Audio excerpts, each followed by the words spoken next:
তাতে আমার কোনো দুঃখ নাই। সিরিয়াসলি বলছি, তুমি চলে গেছো, আমার কোনো দুঃখ নাই, কোনো কষ্ট নাই।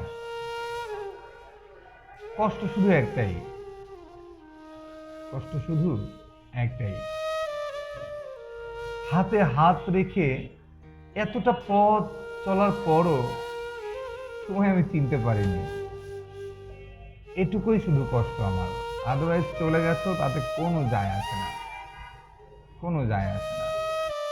বিয়ের আগে বাবা মায়ের মুখের দিকে তাকিয়ে তার নিজের সমস্ত স্বপ্নকে জলাঞ্জলি দেয় বা দিতে পারে, সেই সাথে বিয়ের পরে তার জীবনের সমস্ত সুখ দুঃখ স্বপ্নগুলোকে জলাঞ্জলি দেয় সন্তানের মুখের দিকে তাকিয়ে। তার সমস্ত সুখ দুঃখগুলোকে জলাঞ্জলি দেওয়ার সামর্থ্য রাখে মেয়েরা। ভালোবেসে নিঃশেষ হয়েছি, আমার বিশ্বাসই ছিল ভুল। পাঁজরের বাঁ দিকে ফোটে আজও তুমি নামক ফুল।